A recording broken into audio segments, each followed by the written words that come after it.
But as great as this melody is, Chopin is trying now another trick, something that exists in the opera, to turn a monologue into a dialogue, to turn an aria into a duetto. So there was one protagonist, maybe the little daughter, who says, "Oh, what shall I do, my lonely star, show me my way." But then comes the mother, and the mother said, trust me, my daughter."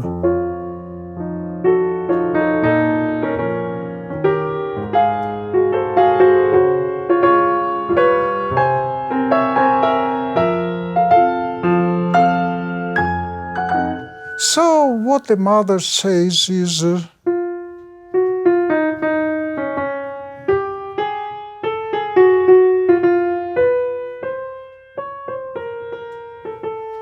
this second melody is not at all less fascinating than the first melody.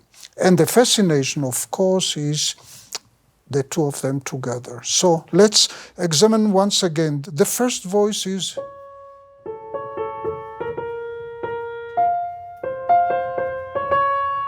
the second voice is,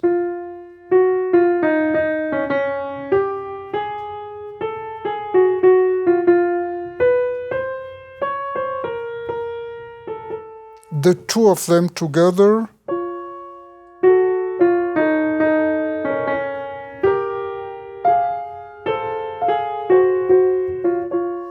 We can even consider the second voice as the refusal. The first voice says, "But please, perhaps," trying so hard once again and once again, "Please, please," trying all the possible ways to convince, to ask for something. But the second voice, the second protagonist says, "No, no way, no way, no way."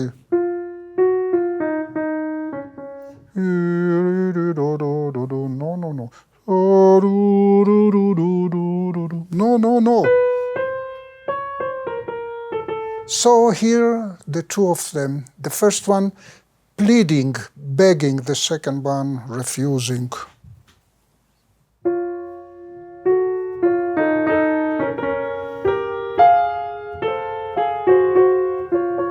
But like in Bach, when we have two voices, there is also a third voice. The third voice is the accumulation of the two of them together. What is the outcome? What happens? This alone is one thing. This alone, another thing. But the two of them together, and this is, of course, not the end of it, because you must know that there is the accompaniment. It is a mazurka, and a mazurka is a lyrical dance. So the lyricism is overwhelming, but the dance is compensating it a little bit so that we don't cross the barriers, that we remain as noble as possible. So it is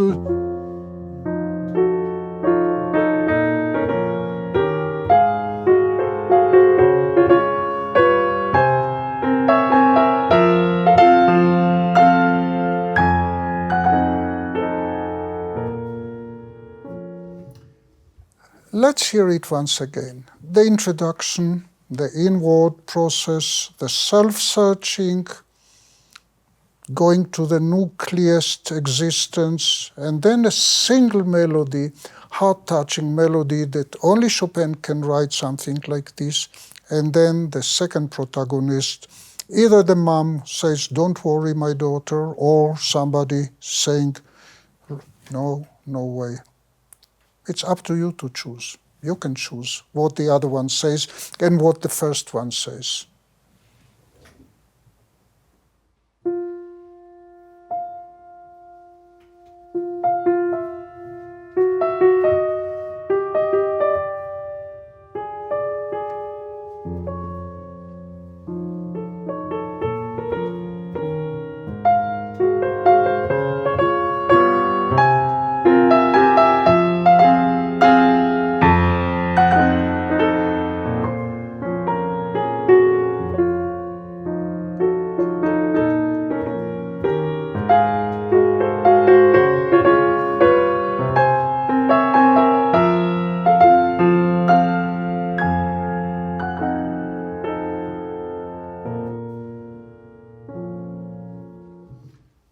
Chopin, the greatest melodist and the most talented polymelodic writer. The second voice is not on the account of the first voice.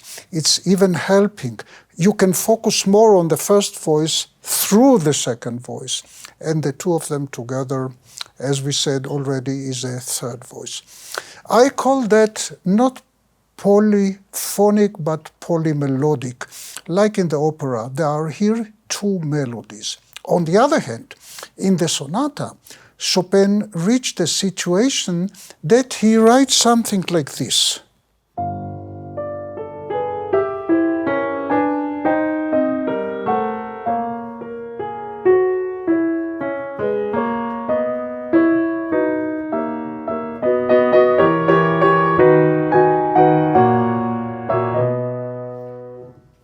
This is at the end of the development section. In the exposition of this sonata number 3, there are vast selection of melodies. It's not only first and second themes, it's the first and the second and the third and the fourth. It's a hit parade, one melody following another great melody. And then Chopin must choose for the development section which one he would like to have. And he chose this one.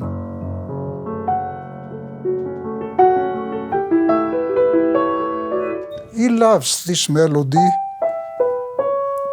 which was very poetic, a little bit like sunrise melody. But in the development section, he turns it upside down and just fragmentation and reconstruction.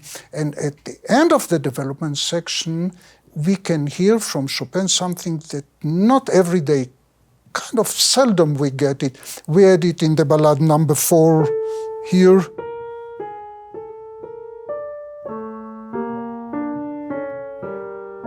This is for you not anymore polymelodic, it's polyphony. Polyphony is where you negotiate with the same melody, with the same voice, and you do it more or less in the polyphonic technique of Bach, and not anymore in the operatic technique of a duetto.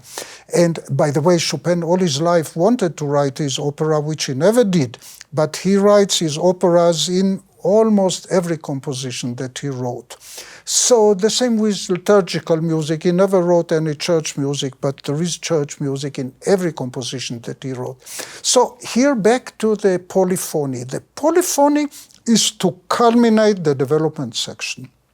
And in this development section, he takes this melody, make a fragmentation of a long phrase, and then now negotiate only with this, like a philosopher, a poetic philosopher that is just repeating the same idea once again and once again from here and from there, first voice, second voice, third voice, because he would like to get into the bottom of it and to understand it once forever, just to get this understanding. So he writes it like this.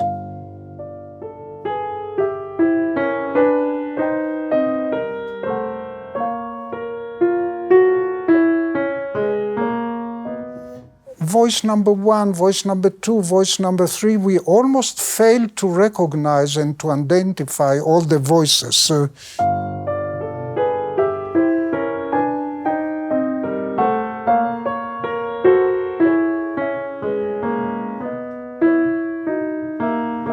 Even here he goes on with this stretto technique of polyphony. One voice inside the other one, not waiting till the end of it, just getting inside. I regret to say that most of pianists, when they play Chopin, they just decide to play top voice, and that's all. And they enjoy a beautiful top voice. So they play it like this.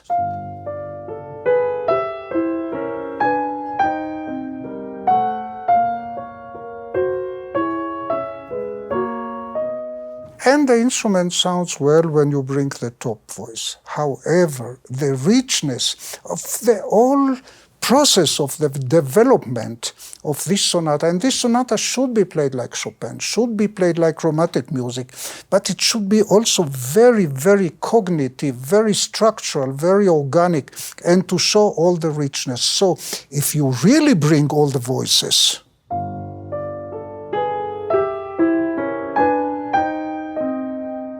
It's amazing if you bring all the voices.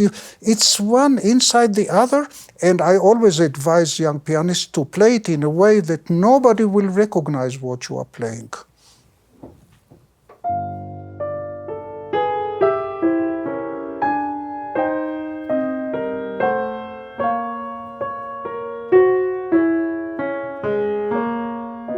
There are a million ways to play these complicated voices, and you can zoom like in a camera technique. You zoom in, you zoom out, and you go on this voice and that voice, and you can make it very, very beautiful without playing entirely only the top voice. I'll try to do it now differently.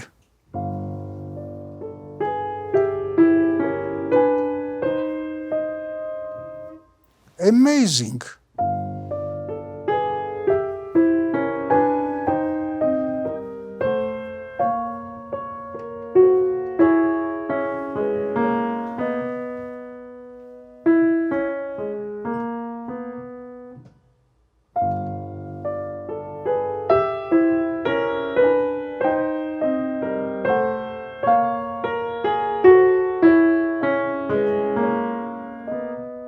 I can sit at my piano all day and play it 100 times, each time differently. And actually how to choose which is the best way? Well, the best way, the best pattern is Sunday and Wednesday one way, Monday and Thursday another way.